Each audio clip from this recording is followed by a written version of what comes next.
Hey guys, Eric here. Thank you so much for tuning in to today's episode. Before we tune into the details today, I have one little favor I'd like to ask you. Are you listening to this on Apple Podcasts or Spotify? If you are, and if you haven't done it already, it would be so helpful to Anita and I if you could leave a 5-star review. It could just be putting 5 stars or even writing down something that you really enjoyed and learned from the episodes that you've heard so far. This kind of help would really improve our ability to give you better content and also to help other people find out about Taiwanica.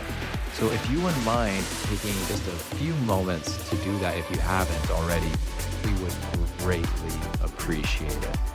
Thank you so much, and we really hope you enjoyed today's episode. Respond based on how I responded previously. In other words, an impulsive reaction. Okay? When we do this impulsive reaction, we're actually not focusing on right now, we're focusing on the past, and this is why we repeat problems that we did before.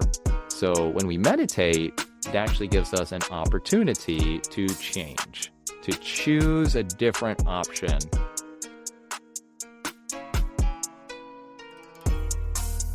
This is episode 7, Solo with Eric on Taiwanica Podcast. What's going on, everybody? Eric here, doing a episode for you about meditation. Today is a question that I've been asked a lot by many people about my meditation practice and what are the benefits of doing meditation.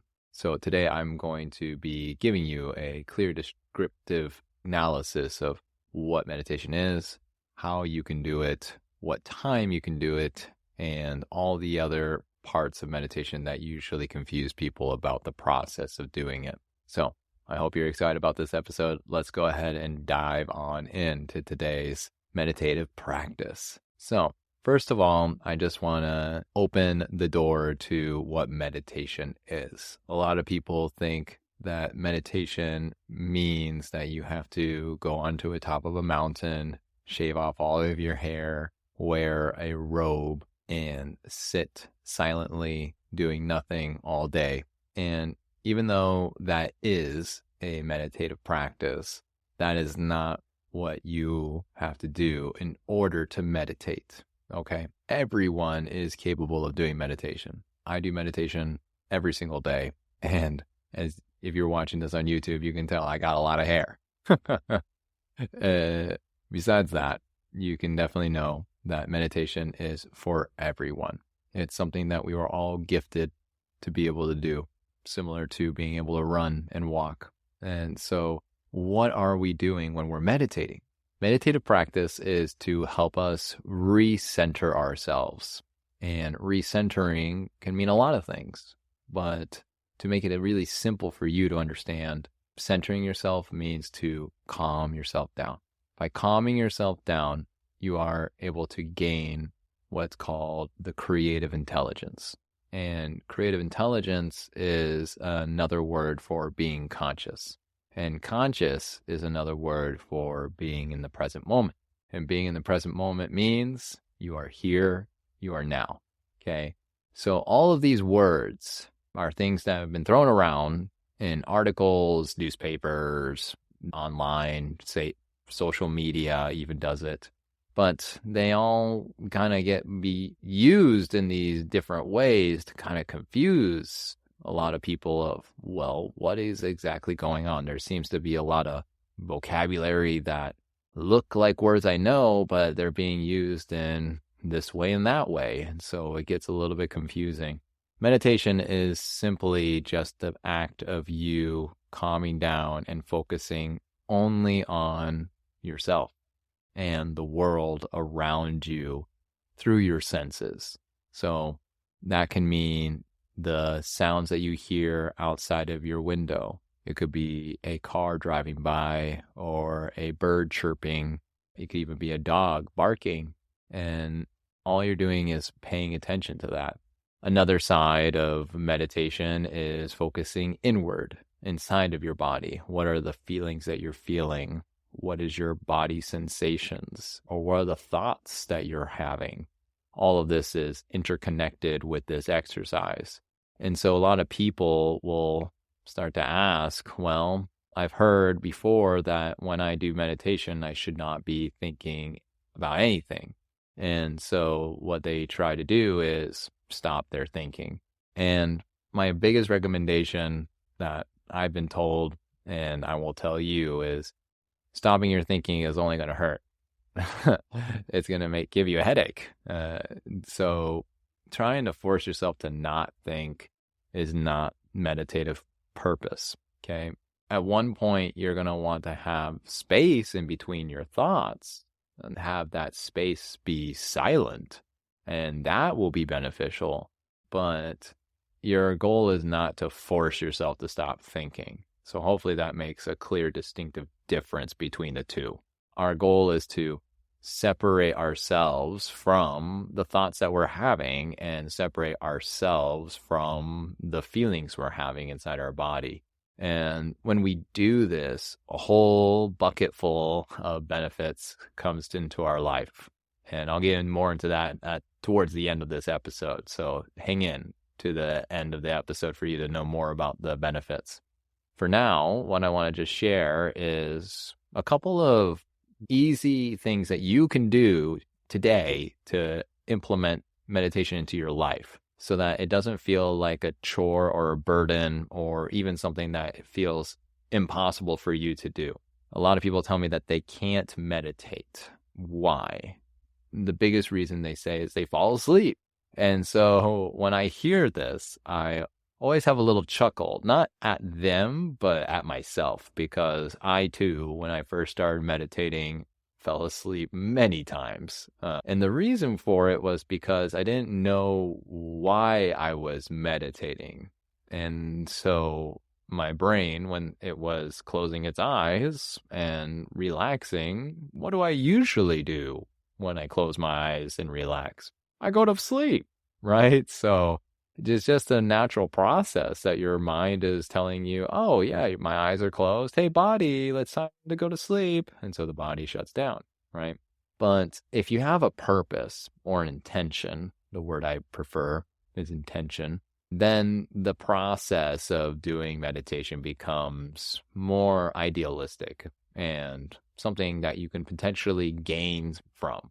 So we're going to talk about that now. Okay, so the first thing is meditation is very similar to an exercise. And if you do meditation correctly and do it for a long period of time, you actually could consider meditation an exercise because it raises your heartbeat. You're going to be burning energy. You're going to be focusing a lot on yourself. And if you have some sort of watch or ring that helps you calculate your calories, you will actually see that your calorie count will go significantly up when you're meditating, sitting, doing nothing, surprisingly.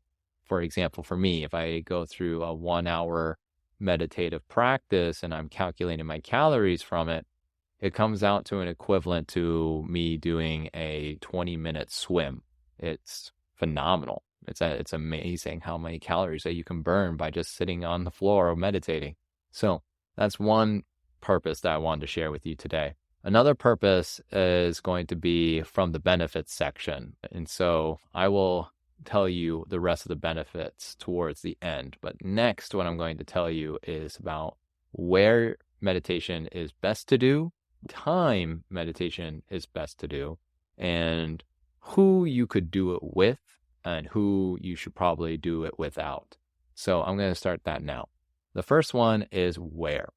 Okay, so ideally when you do meditation, it can be in many places, but some of the best places that you could do it are going to be either in a enclosed room, so similar to your office or your bedroom, as long as there's a door and there's some way to be by yourself in that room, even if you have pets, like the pets got to go out.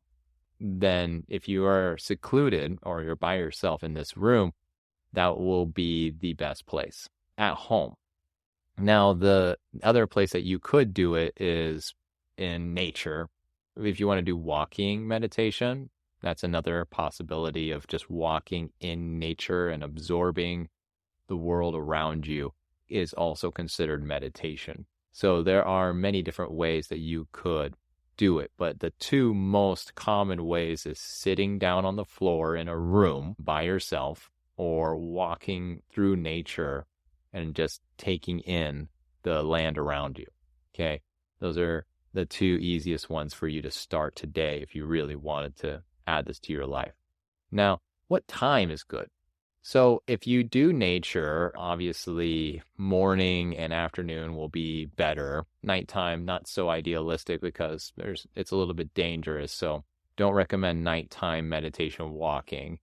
On the other hand, with meditation at home, when you're sitting in your private room, the best times are usually when it is night outside. And that could be in the early morning when it's dark or when it's actually nighttime before you go to bed. So my preferred times are right when I wake up and right when I go to bed.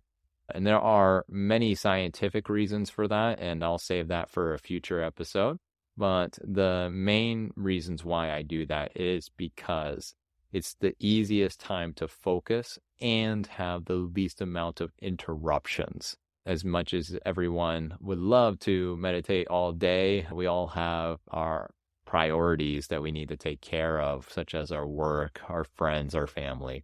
But fortunately for us, most of that kind of comes at a pause at the nighttime and continues to be a pause until the early morning. And so these are the best times to do your meditative practice. Of course, you can do it in the afternoon. If that is the only time that you have available, that is still potentially a great time to do it. Most of the time, people ask me, what is a good time in the afternoon to do it? I always recommend around noon. And the reason for that is on a spiritual level, that is when our energy is at its highest. So if you really can't do it in the morning or at night, then the best third option would be at noon, around lunchtime, and preferably before you eat anything, because eating can cause you to feel sleepy. And so always try to meditate with an empty stomach and an empty bladder. So try not to drink any liquids beforehand too, because you might feel the urge to go to the bathroom in the middle of your meditation, and that can cause problems too. Okay, so that's what time and where. Now, who do you want to do meditation with, and who would it be a good idea not to do meditation with? Okay, so my recommendation with people, if you feel like you don't want to do this by yourself, keep in mind meditation is totally acceptable to do alone. It's something that you are doing for the purpose of improving yourself. So to need other people is not the truth. You can and totally could do meditation alone. I do it every single day alone, and it's a wonderful experience for me. However, if you do want to do it with people, okay, it's a wonderful experience as well, because when two people or more are doing the same meditative practice together, somehow energy around you and in your mental state of meditation is enhanced. If you think about it like a battery, okay, when one battery is being used in a toy, it usually can function, no problem. However, if the toy has 3 or 4 slots available for more batteries, then guess what will happen? Oh, the toy will function even better. It will have more energy to function. It will move faster. It will have a much more benefit if it has all 4 batteries installed. So if we take that idea and put it into meditation, the more people meditating at the same time around the same idea. So for example, if they want to have more love in their life and they want to focus on loving meditation, and all 4 people or more, there's people who could be hundreds or thousands. But the idea here is that if you have a few people doing the same meditation at the same time, that frequency of energy that's flowing like a battery is going to be heightened. Okay, so if you want to do it with more people, feel free. So the people who you should do it with are going to be people who are in the same mindset as you. Okay, so if they all want to do loving meditation because their goal is to be more loving, then those are the right people to do it with. However, if you have someone in your life that you want to do meditation with, but their goal is not to be more loving, for example, their goal is completely different from yours, then perhaps you two doing meditation in different rooms would be the better focus. Because here, if you're having these two energies that are contracting each other, this could actually cause some frequency to be disturbed. Okay, so the idea is to have a similar mindset, a similar goal in your meditation. And usually meditation is for a greater purpose, right? So to become a better person. And that's where the benefits come in. So when we are doing mindful meditation, so mindful here is just meaning to have an intention or to have a goal or to have a desire to come true, okay? With this mindful meditation, we can all work together to achieve something, okay? And that's why people do meditation on a daily basis, thinking that, oh, if I want to have more success in my life, they can sit down, do a meditation that focuses on success.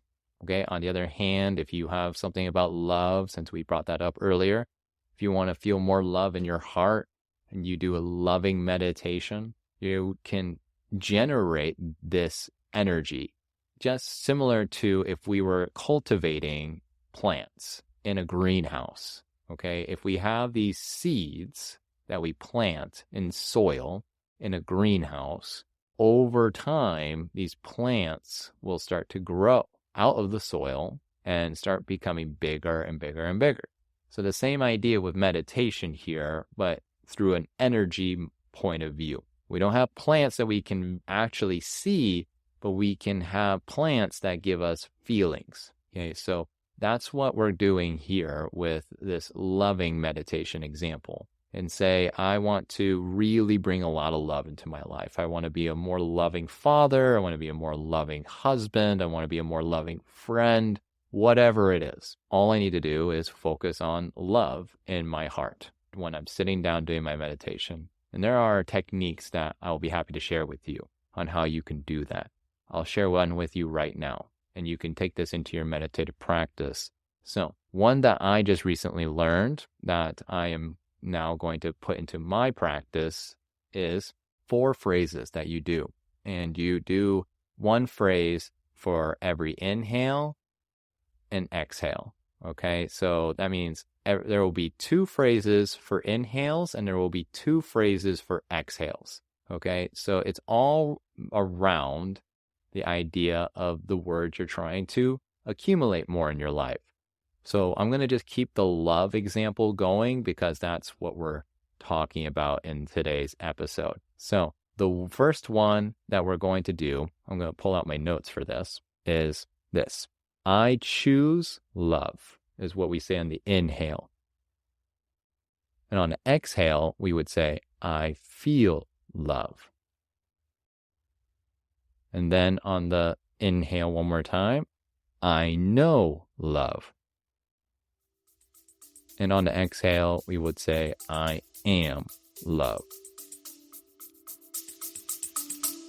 We'll be right back. I really like journaling, but I always end up with no time or cannot find a journal that I really like. So I was like, hey, let me create one. So here it is, a self-help journal created and designed by Anita. Inside the book, I provide very simple and easy to follow template. For example, in the morning, to-do list. In the evening, gratitude practice. So you can use a very little time to start this healthy habit. Go ahead and check it out in our description down below or go to our buymeacoffee.com.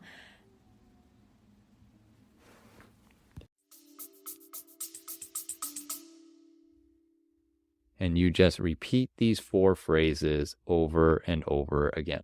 By doing so, you will start to accumulate the feeling of love. And at first, when you start doing meditation and it's very new to you, this kind of practice might feel a little bit bizarre and strange and you want to question it. And this is a natural process because you haven't done this for either a very long time or ever. And so your mind is going to do its job and ask lots of questions like, why are we doing this? This seems weird. I don't want to do this. This is odd. And it's going to go crazy with the questions and the point of views. If this happens to you, don't feel less excited. Try your best to not take in all of the opinions that your mind is giving you, because the mind is designed for what has happened in the past. And so it can compare to that to help you right now. Okay. And if your past doesn't have meditation in it, it's going to feel really weird. Let me give you another really good example of what that might be like. Okay. If you are someone who speaks a foreign language, okay. So for me, I speak 4 languages. And so when I first started learning Chinese, for example, my mind never had Chinese before when I was first starting. And I started when I was about 27 years old.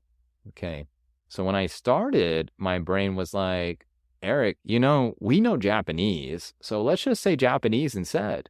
And I was like, no, I'm learning Chinese now. And so I kept on trying to learn Chinese, but every time I would say a new Chinese word, somehow the next word right after it would be a Japanese word. It was very funny and frustrating. And every time I was speaking Chinese, I had a Japanese accent. My mind had a really hard time letting go, and it kept resisting my desire to speak Chinese. So this is very normal for any kind of situation, whether you're learning a new skill or starting a new job or moving to a new country, your mind is going to do this. Meditation is no exception. This is exactly what's going to happen. And it's okay, because after you keep doing it and keep trying, sooner or later your mind will go quiet. It will go silent, and it will start to feel more focused. Here are the benefits of meditation. One of them is what I just said. Your focus will be absolutely clear when you start meditating on a continuous basis. Okay? Work will become playful. You'll feel creative all the time. Problems won't feel like problems. Problems will start to feel like opportunities. And every time you have a new opportunity, you'll start to get excited about the new thing that you can create instead of struggling with the problem that's in front of you. Another great benefit on a physical level is you will start to sleep better. And who doesn't want to sleep better, right? Especially if you do meditation right before you go to bed. I highly recommend it if you have sleeping problems. If you wake up in the middle of the night or you have a lot of dreams and you wish you could sleep deeper, meditation before bed is always a great solution for that. Another one, if you have blood pressure issues, good news for you, it lowers blood pressure. So you can have a more restful heart, in other words. Okay. Those are the majority of the big benefits that you can easily see on a physical level. But some that people don't realize is that mental issues can also be alleviated or helped or healed through meditation. I can't forget one physical benefit. That benefit is your pain tolerance is heightened. So when you have a pain, a common pain, like for me, I have a stiff left shoulder and a stiff left knee. And every time, if I don't do meditation for a long period of time, the pain starts to become apparent or something I can notice again very easily. However, when I do meditation, that pain seems to just disappear. Okay, so now mental. Some of the mental benefits besides focus and creativity is a lot of people these days are always absorbing more information. Okay, and that's great. We live in a society where information is a very important part of success. Okay, but that's not necessarily the thing that we need to do every single moment of our day. Okay, we have families we want to talk to, we have friends we want to meet, we have our own bedtime, we have our free time. We don't want to absorb information in every single scenario.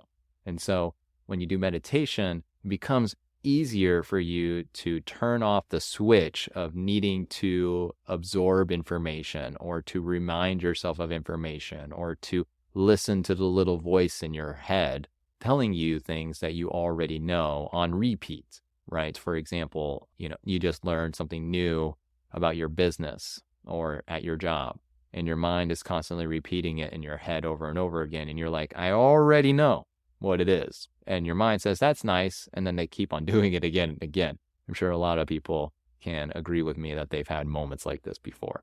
Meditation helps you turn that sound down to the point where you can identify that, oh, that's just a sound in my head, but that's not the loudest sound in my head. Okay. I'm able to listen to other things like what I actually want to do today or what I want to focus on. So by turning down the volume on that voice of repetition and chatter, that's what we call it, is chatter, it helps you be able to focus better and be more relaxed in most of your scenarios. Okay. The next one is impulsive reaction. Okay. So when we meditate, impulsive reactions in our thoughts tend to be easier to control and stay distant from. So let's say, for example, you're in a fight with somebody, okay, someone close to you, a husband, a wife, a friend, doesn't matter who. But sometimes when you get in a fight with that person, it's usually because it's easy to remember the things that they did that caused you to feel upset before. Okay. And so when that happens, you're starting to think about, oh, how can I respond based on how I responded previously? In other words, an impulsive reaction. Okay. When we do this impulsive reaction, we're actually not focusing on right now. We're focusing on the past. And this is why we repeat problems that we did before. So when we meditate, it actually gives us an opportunity to change, to choose a different option, even though our mind will say, hey, you did this option before, let's use it again. But you're thinking, I don't want to use that because I know it caused me pain last time.